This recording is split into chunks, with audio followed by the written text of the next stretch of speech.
everybody. Hello. We know that you love our nighttime recordings because we get so crazy. Things just get a little delirious, a little kooky. Little kooky. But you're listening to this at any time of day, but just know that we're like, this Monday night isn't going unfinished without some powerful stuff. No, we will not hit that pillow until our voices are heard. And seen and processed and adored. I'm just kidding. But who are we to stop you? Wow, guys. Thanks for being here. We have a really powerful episode. It's been baking. It's been baking. My last name is Baker. Baker's going to bake these episodes. And, you know, as you listen to powerful stuff, we increase the tolerance that you can handle of the power each episode. So each week it actually, I know we were like, oh, this week is like the most powerful, but each week it actually becomes progressively more powerful. Until you just combust. Then we start over. Right. Just like the journey of the cosmos. Of life. Exactly. Yeah. The Big Bang. Big Bang. Expands until it starts again. White dwarf, Little black seed. hole. Yeah. Dark matter. Buried in string theory 10th dimension. Or like interstellar in the time space. Oh, I need to watch that. Someone just told me I have to see I'd it. watch it again with you. Okay, done. Yeah. There you have it.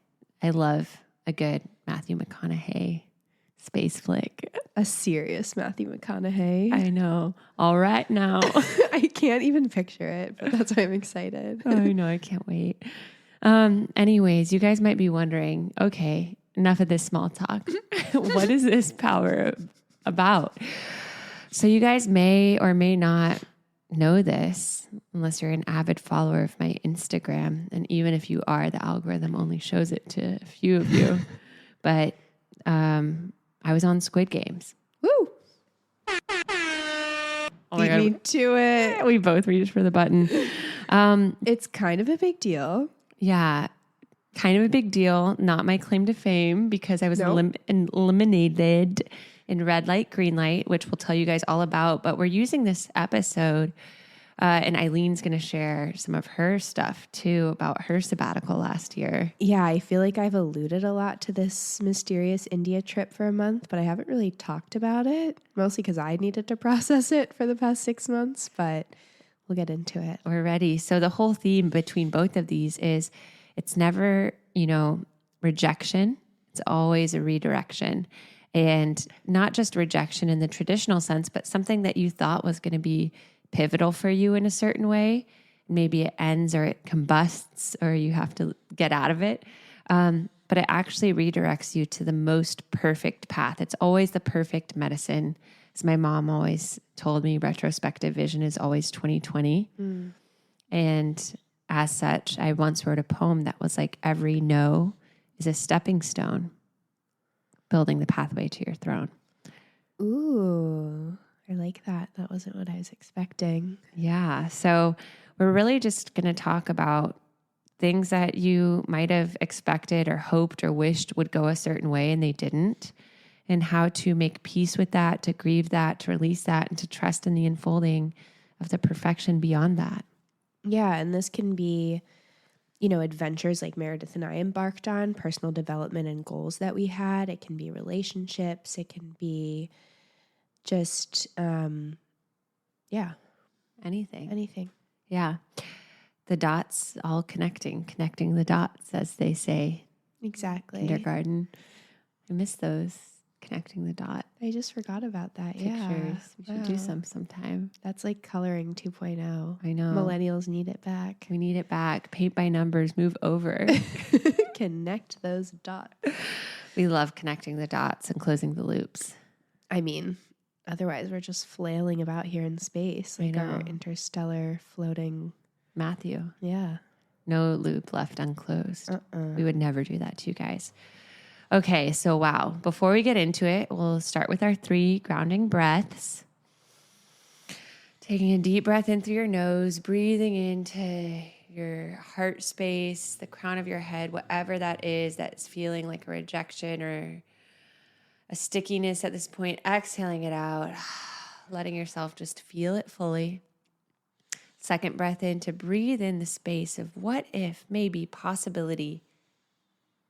Exhaling that out, letting that new space of possibility open to see new things that you haven't seen before. And third breath in to arrive here in this powerful stuff, time-space continuum with us.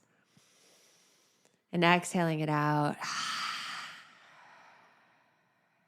being fully here, fully now, fully powerful stuff. And so to kick it off, I'll share with you guys my little anecdote. Oh my gosh, we have the sweetest little kitty here today. Eileen is holding space for a cat right now. More to come on this, but it's kind of a big deal. It's a big deal. And speaking of interstellar, her name is Estrella, which means star in Spanish. She's so cute. She's just sitting in between us, wanting to be pet. I know. This is her way of, she's like, I want to be seen too. Yeah. It's my time to shine. Get me a mic. She's looking at me. And when she wants you to pet her, she like puts her paws together. She like claps her paws. It's unreal. She like stands up. Yeah. So back to Squid Games. I'll give you guys the quick and dirty, but I'd always thought it would be fun to do something like The Amazing Race, where you're using your intellect and your physical prowess to solve a puzzle, and oh my gosh, she keeps clapping her little paws. I cannot. Too my heart is about to explode. I might combust. Get a photo of this on Powerful Stuff, you guys. But so, oh my gosh, I can't look her way. It's so distracting. So anyway, I'd always said I wanted to do a reality show like that. And then I got this email from Backstage Casting last year that's like, apply for Squid Games. And I had seen the first episode of Squid Games the year prior. Yeah. And I couldn't watch more, to be honest. I mean, I haven't seen a single second of it, and I am nauseous just thinking about it. It was so funny because actually after the first episode, because I was watching it because there was a lot of hype, I was like, this is so stressful. Life is already stressful. Why am I doing this to my nervous system right before bed? Yeah. I mean, we can talk about that too another day, but the fact that was viral during that time. Everyone's like, we're stressed and this is adding to our stress and we love it. Psychotic. So I was like, you know what? I'm going to apply. If it's not The Amazing Race, maybe it's Squid Game. So I applied. I kept getting further and further along. In the interview process, I ended up watching the full series, which was so stressful. That mixed with caffeine is not a good combination. No. Not a good combination. No. And, I was like starting to think like, you know what? I run marathons. Like I love like intellect and problem solving. Like maybe I have a really good shot at getting pretty far. So then I started to develop like silent expectation of like, I'm at least going to get far and I'm going to be the person on Squid Games who's like the rational coach who like helps other people like delve deeper into themselves. And then I was like reading game theory books. I was going to escape rooms. I was making my husband play checkers with me every night just to like stay like in that problem solving mentality. And then you were training. I was training, mind, body, spirit, soul, and squid. And, I ended up getting it. And I told all of my clients and everyone that I was going dark for a month because you're not allowed to say like, I'm going to be on Squid Games. Yeah. And so I was like, you won't hear from me from a month. And Spencer and I even did like a little couple ceremony because I thought I wouldn't have my phone for a month. And we did a ceremony around like not, having contact for a month. True. That's a big deal. Yeah. That was the first time I thought that we would go that long without speaking. And so I go to London and, we're quarantined for a few days in a hotel room in London.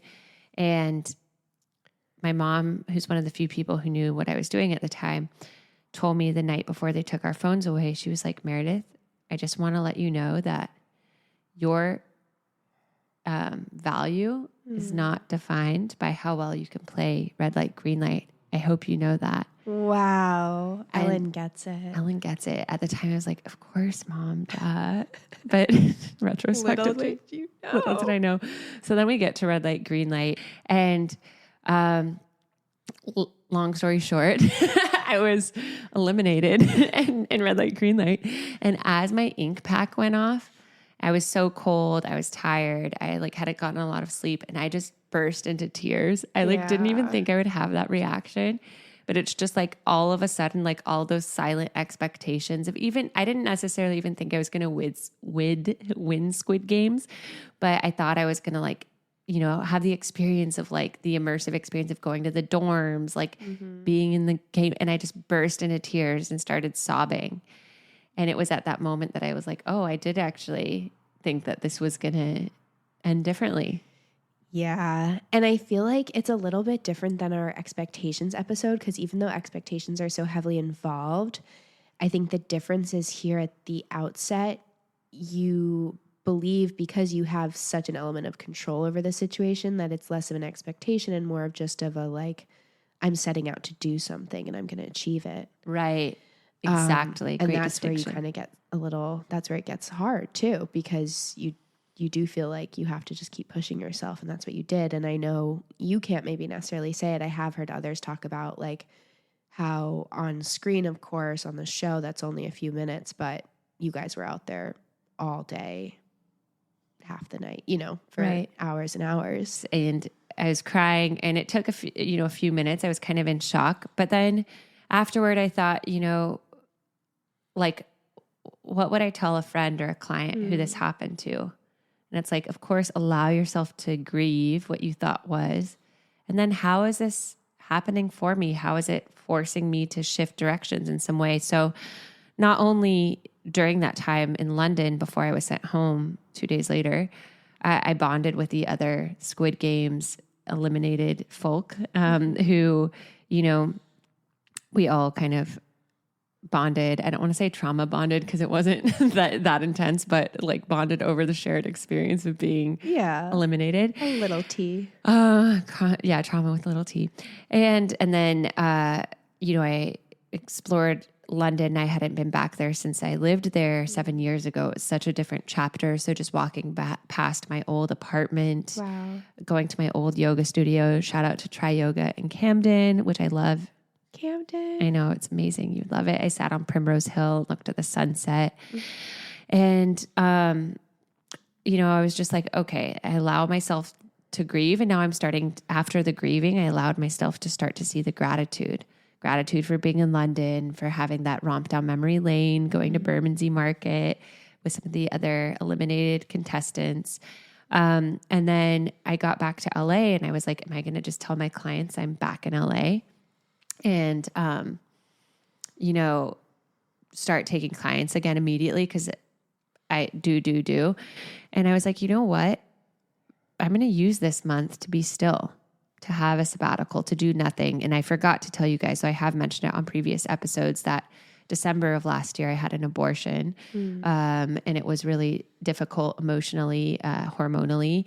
And, Squid Games was right after that. So imagine feeling like a vulnerable baby deer and then being thrown into intense circumstances like Squid Games. So it was almost like the elimination ended up being such a blessing. Because then it opened up this time for you to actually process and heal through all of that.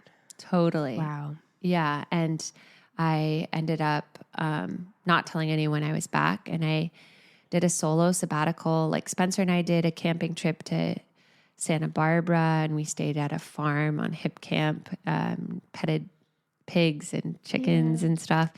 And then I did a solo trip alone, which I highly recommend. And as a couple, I think it's super healthy, once a year for each of you to take your own trip in alone time. Yes, 100%. Yes. And first I went to San Francisco with you. I was solo sabbatical. With my girls.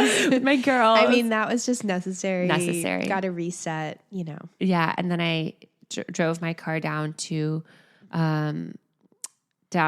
this monastery that Eileen had recommended. The New Camoldi Hermitage. Yes. And at the Hermitage, there's no cell service. You stay in simple and humble lodging and observe silence. And so I observed silence for 2 days. I let my thoughts still. I went for long, slow walks. There was nothing to do. And it's so funny. The first few days I was trying to schedule everything internally. Like, okay, I'm going to wake up and meditate for an hour. Then I'm going to journal for an hour. Then I'm going to read. Then I'm going to go for a walk for an hour. Then I'm going to play guitar for an hour. It's like, what is the schedule for? What is the schedule for? And I still find myself sometimes doing it. And I'm like, okay, this is the opposite, gentle puppy. And that's like the imagery that I got. I found in my guitar bag actually at the Hermitage that I had like a leftover mushroom chocolate. Perfect. And I never take mushrooms around other people because I usually get social anxiety with those in particular. And we prefer kind of the healing side of it. Yeah. And so I was like, what better place than a Hermitage? A silent Catholic monastery 2 miles up a mountain in Big Sur. Perfect. Yeah. And so I did do some mushrooms alone at night under the stars there. And I got this image of my mind being a puppy and kind of running around, being distracted by thoughts and different things. And I kept saying like, come back to the present moment. And so instead of being like, come back, be present, it was like this gentle, like, come back, gently like coaxing the puppy back in that tender maternal voice. And the phrase that kept coming to me was, all questions are answered in the present moment. Wow. And it was really powerful to have that musing. And then I booked a spiritual counseling session with a monk, which is the one time you can speak at the monastery. It was actually hilarious. Like the monk, I talked his ear off because I was like so excited to talk to someone finally after 2 days. And so the opposite of me. After I stayed there, I was like, great, I'm silent for a week. Yeah, you're like perfect. And I'm like, but yeah, he said our 20s are like a candy store. I'll tell you the 2 wisdoms. He said the 20s are like a candy store. You try everything. And then your 30s, you get discerning taste and you decide what you actually want more of. And then you let that digest and get the nutrients from that. And then he also said, I was like, do you still get triggered as a monk? And because he's like 75 or something. He's like, yeah, I get triggered all the time by the other brothers here. It's like, but then I come back to, how is this connecting me closer to God? Wow, there you go. Yeah. And whether you believe in God or not, I think that to self, to nature, to connecting yourself deeper to yourself, to your internal presence, whatever it might be. But it's just good a reminder that we're never like fully healed or fully awakened. It's like just the difference is that he has compassion and curiosity. Yeah. When triggers come up, instead of like, oh no, the trigger comes up, so I'm not healed. It's like, oh great, the trigger comes up. It's a new invitation for something. And that's such a perfect example too, because we tend to blame things on our environment and the world around us. And here's someone who's chosen his path, a life of pretty much solitude with some colleagues, essentially living totally isolated in the most beautiful place in the world. And it's just further proof that all of this is just in the human mind. Totally. 1,000%. But yeah, it was funny at the end of our session, we were actually like still had 20 minutes to go. And I was like chatting with him and philosophizing. And then he's like, this has never happened to me before, but I'm actually kind of stumped on what to tell you. Because I was like, he's like, I honestly have nothing left. And I was like, perfect. What a great reminder that all answers are on the inside. Exactly. But then after that, I went to Esalen, which I had been longing to go to for ages. And Esalen is like 5 minutes from the monastery, and met so many people and kind of had this hybrid blend of silence and connection with others there. And it's like 24-hour hot springs where you're clothing optional, but really it means like most everyone is naked. Whoop, whoop. No, I'm joking. And it's so funny though, because it's so normal there. You feel awkward the first moment you pull your robe off, but then like a day in, you're talking to like a grandpa and his son naked in a hot tub. That's how I felt at Burning Man. Like it's so... There's no sexualization. It's just feels normal. Right. I love it. It was great. And then I also did a glamping moment at Ventana Campgrounds in Big Sur. And so long story short, I like to say Squid Games actually created that pocket of stillness for me. Yeah. That I wouldn't have had otherwise, and that I desperately needed on an emotional and physical level that I hadn't really acknowledged since the abortion. And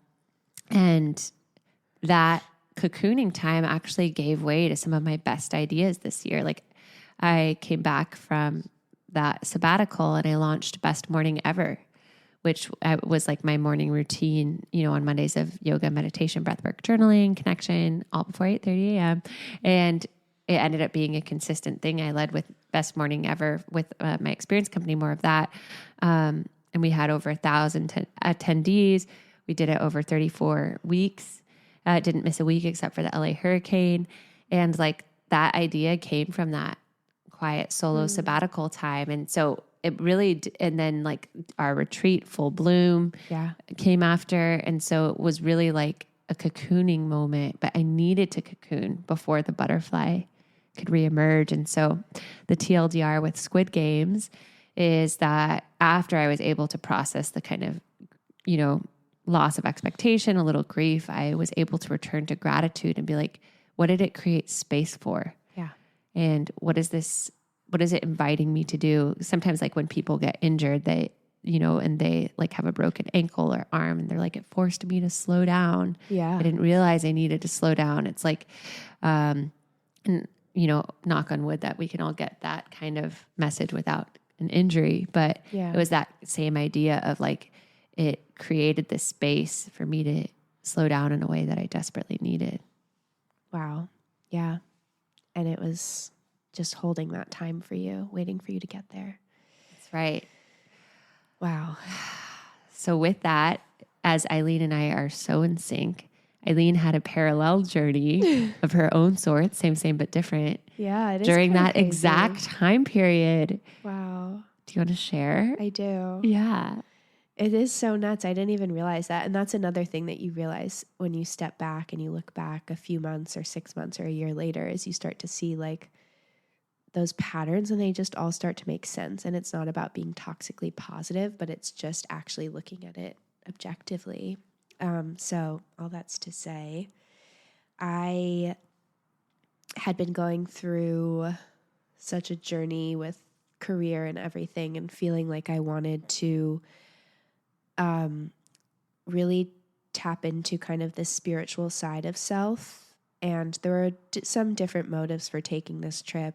I should say you actually got me back into yoga during the pandemic. What? I'm honored because you're like such a Zen, powerful yogi now. Yeah. I mean, I was always into it, but there was something about your classes that just the flow and the order of them just made me feel so good. And I rediscovered it, fell back in love with it. Oh my gosh. And then in Venice, blushing. in Venice was taking so much yoga and it really became like it replaced ballet and all of these other things that had been such a creative outlet for me. And it became my exercise, my creativity, my emotional expression. And then simultaneously had been connected through a very dear friend of mine to this Tantra spiritual group.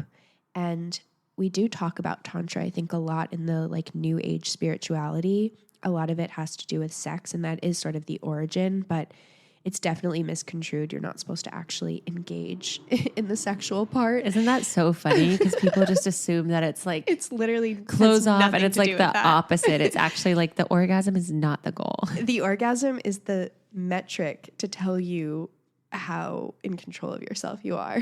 Yeah. And how clear your channel, your body, your mind are. So, we can get more into that another day too. Oh my gosh. But I was, because of that, so curious about joining this group and also really feeling like if I'm going to do this, I want to go to the source and I don't want to be distracted by all this weird appropriated new age spirituality. And so I'm going to go to India. And India was not on my list at all, but sometimes you just get this pull, and it was almost like my body was just moving towards it, and I was on a train, and it was like I was obviously in control, but something was just pulling me there. I had to go. And so I signed up for a yoga teacher training course. That was the main impetus, and that was kind of what structured the whole trip. And it made so much sense to me because then I could also come back with something tangible as well, in addition to all of this side training and learning, and come back and start teaching, which I really wanted to do. Oh my gosh. Eileen is an amazing space holder. I can't wait for your luteal yin yoga classes. Oh my God. Yeah. All these ideas around cycle syncing, which of course now is in like everything. Yeah. You sniffed it out. Yeah. You knew. Yeah. And you know, it's like the big magic. The idea is just landing on all of us this time. So true. It's crazy. It is. And anyways, so this course was not at all what I thought it was going to be.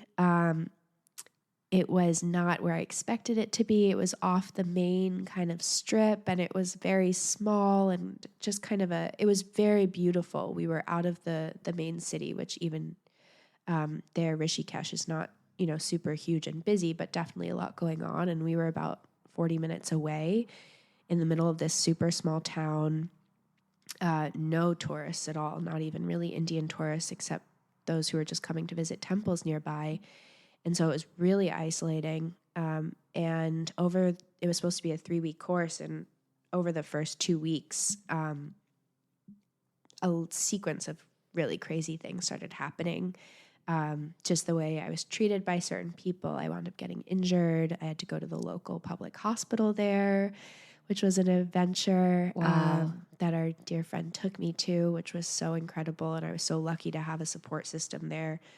But the message really is, with all that background, I was so set on this plan, and I was so determined to see it through, and I was so determined to not give up on any aspect of it, that even as all these strange things kept happening at the school, I just stayed because I was like, I have to get this certificate. This is what I came here for, and I'm doing all of this exploring on the side and on the weekends with our friends, but like, I need this piece of paper because that's my tangible thing that I'm coming away with, and that's what I set out to do, and I'm not going to miss it. And I had this really rigid mindset, and there especially I was very, we can say, tapped in.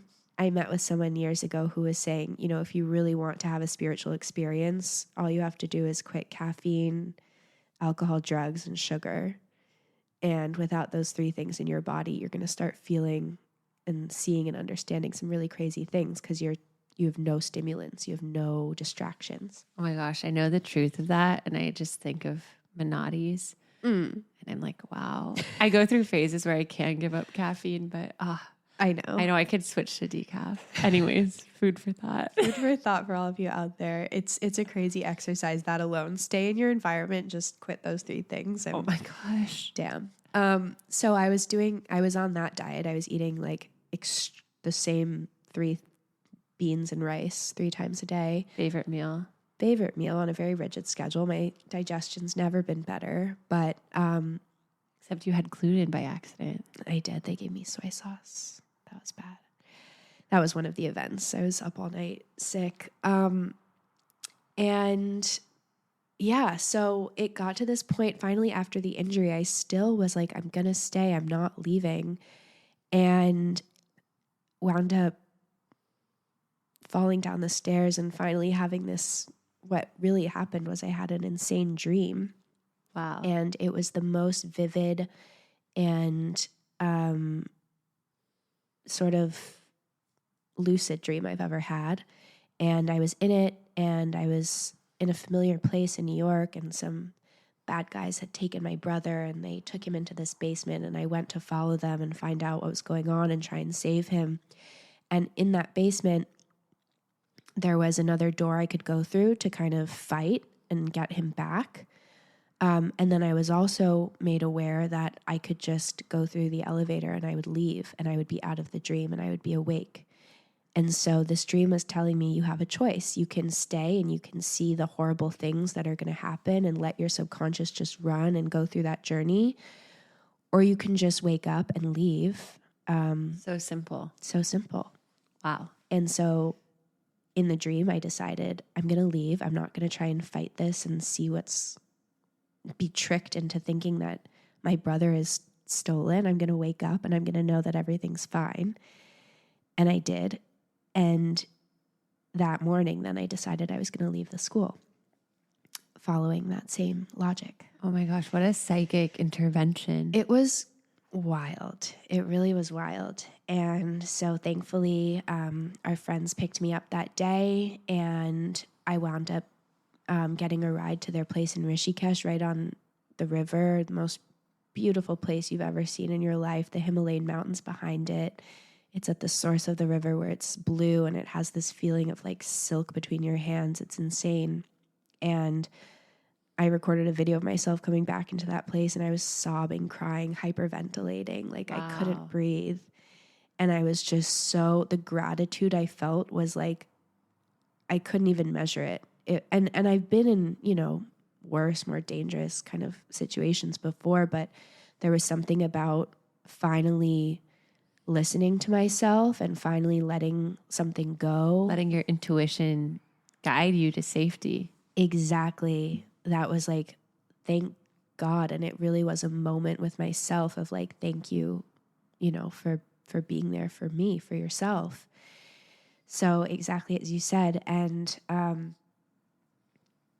yeah, I think then I just had, you know, a couple of weeks to really like do my own thing and go on this more solo aspect of the journey and travel around a bit with these friends, and had an incredible experience understanding, you know, their life and how they've structured it to live a purely spiritual life. There's no element of commerce or money exchange or anything like that, which is, again, another thing we can dive into. But the experience was for me to go to witness this, to understand what that meant, and to be able to really assess my life, assess what was working and what wasn't, and make a decision of whether or not I was going to come back or not.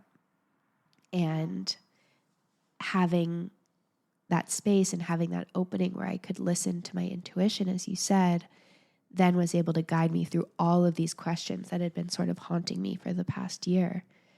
And that's when I decided I missed LA so much. I wanted to come back. I wanted to come back to my apartment. Yes, we were so relieved because before India, you're like, I might move somewhere else. Who knows? And you came back with like a newfound love for LA. Yeah, truly. Yeah. I was like ready to go and wander and live abroad and who knows what. And then it was like, no, this is the most amazing place. People here are so passionate. They're following their dreams. They have access to follow their dreams.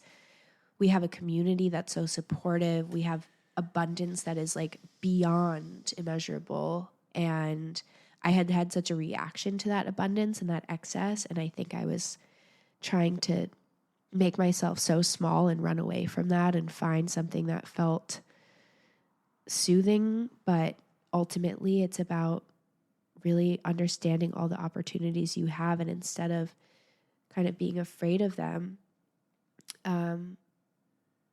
seeing how you can live your biggest, kind of most expressed life with them. I love that takeaway. That's so powerful. It was insane. I'm like worked up, and I really haven't been able to reflect on that whole experience until recently because it's just been such a crazy ride. Yeah, ride. I just decided to come back and went like 100% on everything. So I love that. Yeah, I feel like it was Eileen pre and post India, like coming back, you really did set into motion, like letting go certain things, like setting boundaries, starting your new chapter, your new job, and like recommitting to LA. And powerful stuff came. The impetus for powerful stuff came in April, which was right after you got back. Yeah. Actually, like the first time I saw you since after India. Yeah. And after my Squid Games. Oh my gosh. Wow. Full circle. Wait, that is crazy because we had both been kind of thinking about it and then we came together. Like, yeah. And so what, like, it's like you had that thought, I had that thought, both of us were like ready to share our voices in this new way. Because we reunited at Christy's Bachelorette in Scottsdale, and it was the first time I had seen you since India. Wait, that's so true. That was the first weekend. Oh my God. Wow. Wait, and that makes so much sense. Like we had been wanting to do this for so long, of course, but you can't really do it until you're ready to be 100% open. Yeah, we had like had funny little whispers about it in our other place, but I think it was like cat and mouse, like, is it going to happen? But then both of us were like, let's do it. And we both were like, no way, I was thinking about that. Yeah. But yeah, it was like I love what you said about yours too, of just like letting go of the grieving of like, I'm not getting that certificate or that paper, but maybe why I came here, even though that was like the initial driving force. It's like, it actually brought me here to awaken to my own intuition in a trial or a rite of passage that I didn't expect. Yes, 100%. Yes. And because, you know, you also go to these things thinking that everyone else knows and understands everything and is like an expert. And no matter where you are in the world, even if you're at the quote unquote source, the experts are very few and far between. And it gives you that added permission to be like, I know myself. And if I'm listening, then I actually, you know, can understand everything on my own, essentially. Totally. Yeah. You with your teachers there, me with the monk. It's like, of course, we can learn from other people, but ultimately we are the ones who have the answers. Yeah. It's so funny too, because when clients are like, what do you think I should do? I'm like, what do you think that I think you should do? Yeah, it's like you have to uncork something, and once you do, it just spurs out, and that energy like will run ahead of you. Yeah. Wow. So powerful. I love that we both had that realization, that powerful stuff. Thanks. So basically we wouldn't be with you guys if not for India and Squid Games. Sorry, I'm a little sick, but that's so powerful. Oh yeah. Eileen's pushing through. That's the dedication to this podcast. It's truly I have so much energy behind this little cold. Oh, I thought you were going to say behind this microphone. Oh, that too. So to kind of apply both of these large odysseys to you guys, not just for obviously these kind of like life directions or big things that happen like this, but I mean, everything's big and small at the same time, if you know what I mean. Mm-hmm. But, you know, it can be like a relationship. Like maybe you thought, oh, this was going to be my person, and they're not. And of course it's grieving that, but then it's like, what did they open you up to? How have they helped you discover like what is possible in a relationship or brought you closer to what you do want? How might knowing them taught you something new about yourself, and now you've learned this new skill that's taken you off on this path. So it's kind of like mining for gold, or not mining for it, but you know, those gold pans, sifting in the water, for the flecks of gold. I did that once when I was little. I could see that. Yeah. What were you going to say? I was going to say, yeah. And I think the biggest lesson for me was also like, what if I'd listened to myself earlier? You know, what if I'd left a week instead of 2 weeks? Could I have avoided getting injured? Could I then have been able to explore more on my own and actually like, you know, get even more out of the experience independently if I wasn't trying to like stick and hold on to something? And so whether that's an experience or a person, you know, thinking about what's not just the next step, but what's like 3 or 4 steps down the line, if ultimately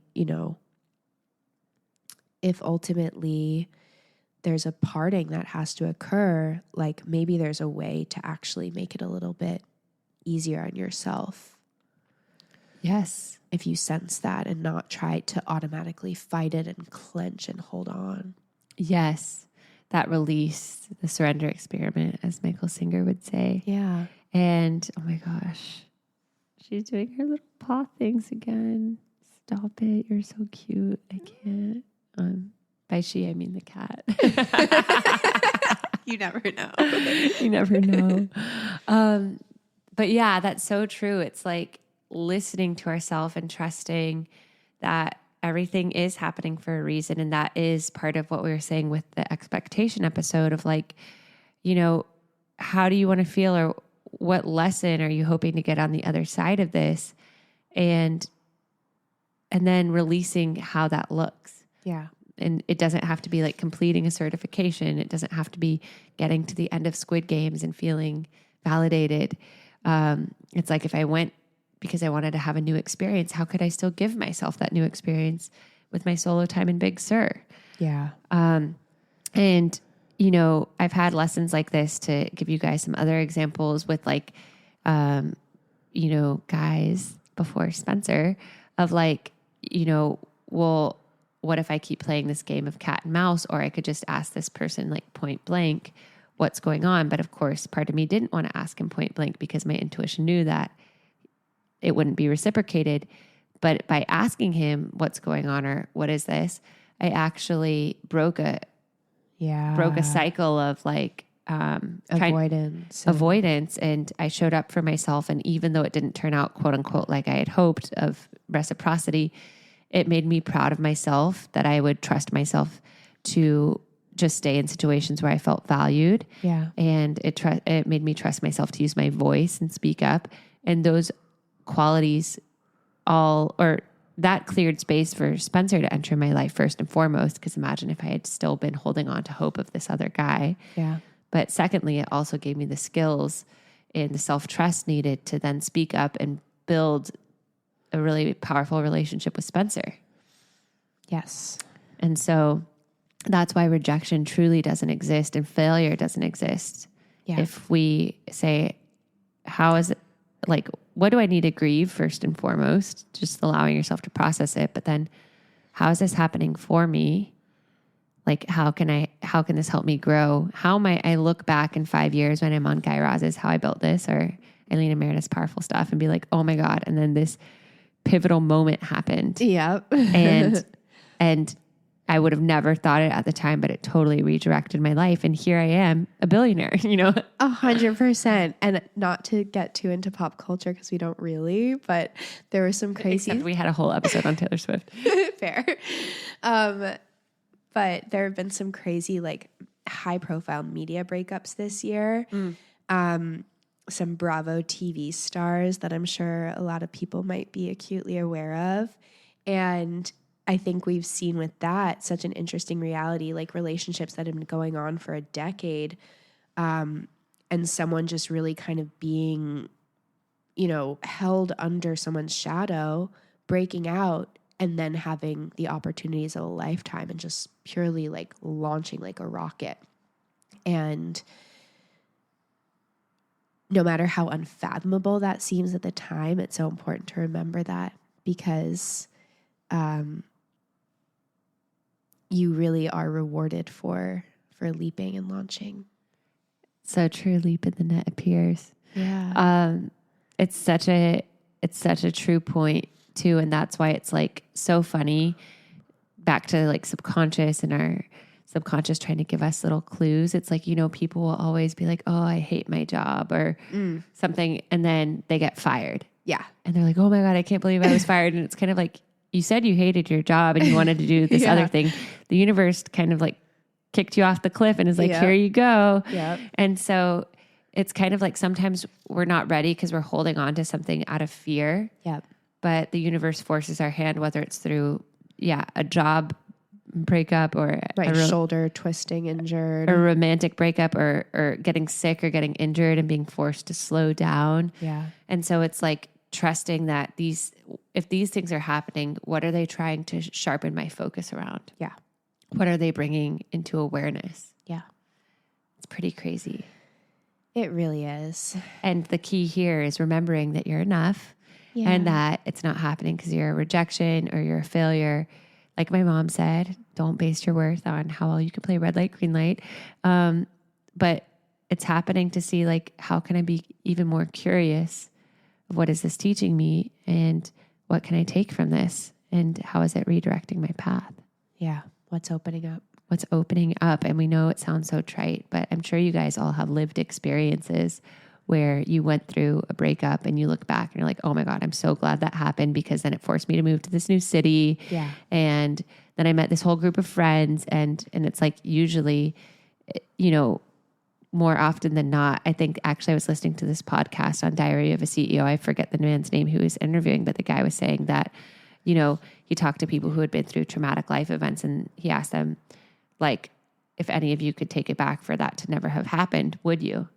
And he's like, more than not said, actually, like it made me who I am today. Yeah. Actually, it redirected my path and it like was horrible and sucked at the time, but it made me who I am and what I stand for. And so that's what we trust and believe for all of you powerful stuffians out there. 100%. Just don't get stuck in it, Like, don't get stuck. Don't get stuck. Trust that it's creating space. Yeah. And I just wanted to say that because I know if I had stayed through all, I could have still stayed. She sure could have. Sure could have. And it would have turned into one of those experiences where it's like, oh, like, why does this keep happening to me? Like, this place is crazy. These people are out to get me. Like, those people who are just like, oh my God, like one thing after another. Why does chaos follow me? Yeah. And I know we've talked about that a little bit before, but existential kink. Yep. It's another way of looking at it and being like,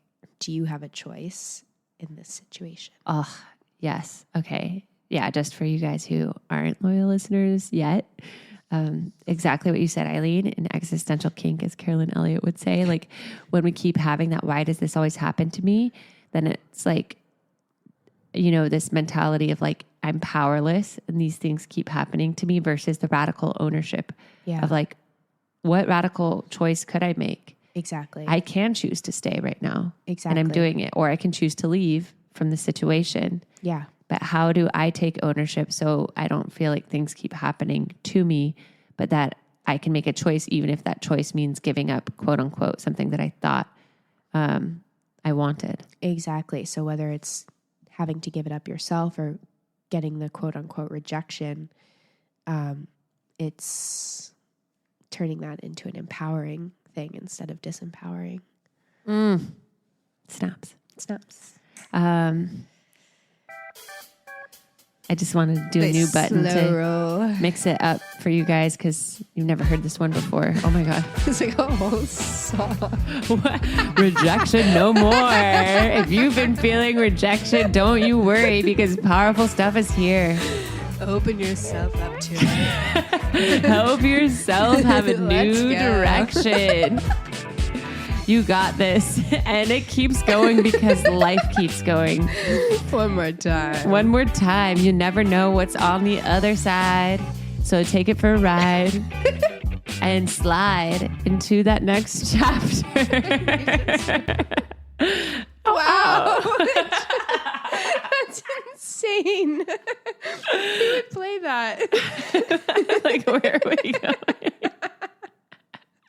We just kept going with it, and then the look of fear in your eyes as it kept going. I was glad you did. It was so fun. But, we wanted to live that experience with you guys. We expected that button to be 2 seconds, but when it wasn't, we're like, we can either have the lemons drop on our head or we can make lemonade. So you guys just witnessed that healing work in real time. Alchemy, some might say.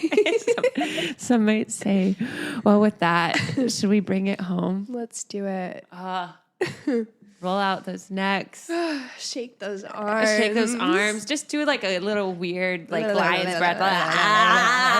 Rejection. Pulling it out. No more stomping on it. Stomping on that feeling of failure. Just getting it out. Yes, it does not belong weighing you down. It does not like a paperweight, just holding your feet. It's just holding those feet. Okay, so we'll just drop into a little medi from here. So just taking another breath in. Lion's breath it out. One more, getting out any last stuckness. And exhale. Then as you turn your gaze inward,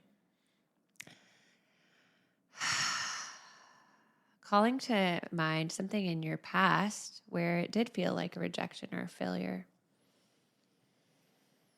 at the time, and just sitting with that version of yourself, however old you were, letting them grieve, and then reminding them of the beautiful thing that unfolded after, or the redirection that happened, that they were strong enough and that they could get through it, that you're proud of them. And as you well up in your heart from the memory of the fact that you already know how to pick yourself up and come back stronger, calling forth something in your life right now, maybe it's something that you know you're ready to let go of, or that didn't pan out the way you expected.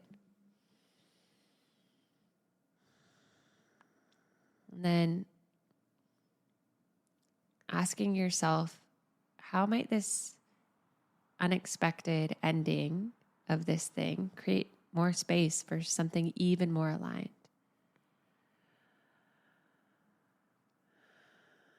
Allowing any visions or downloads or intuitive hits to come to you of what this new space might be on the other side of this perceived failure or rejection. And how you might navigate this new space with even more wisdom and learnings from the thing that you just went through. As you feel into that new space, how might that invite more expansion and actualized potential?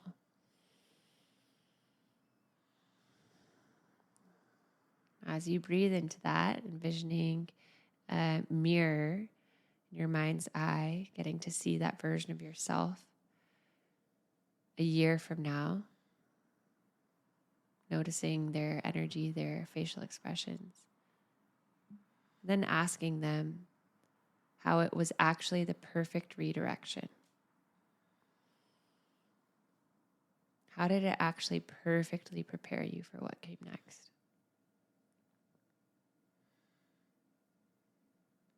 Trusting whatever they say. And then asking them for a piece of wisdom as you take that next step in letting your intuition guide you.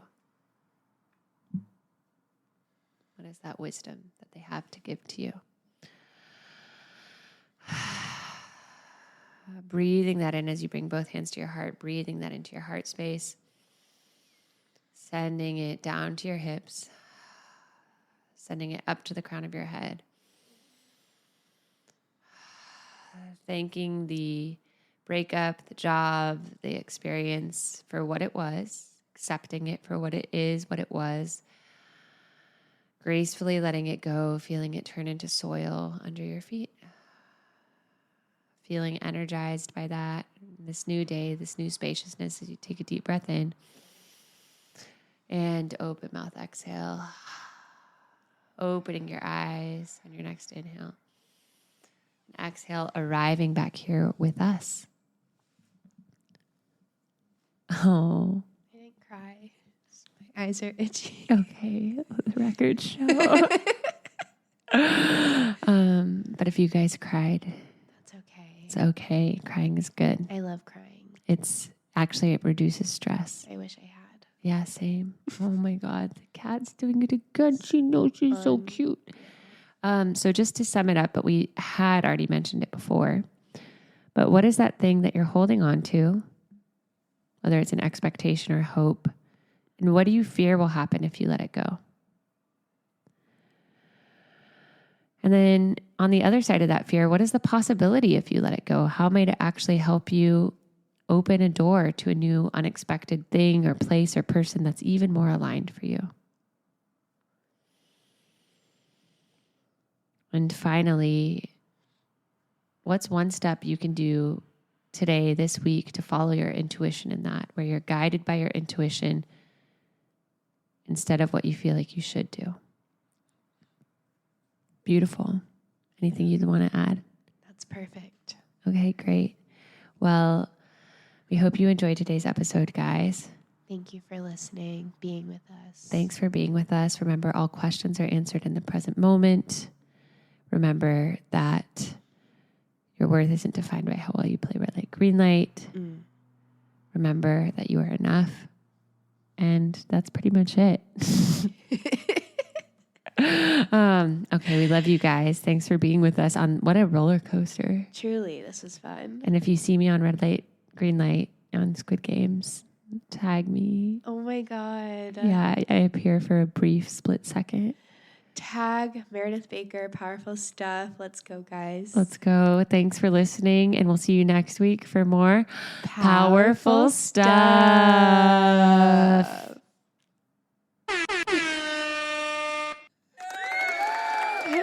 We're pressing all the buttons tonight, guys. That's our live audience. Just that going audience crazy. They love it. We love you.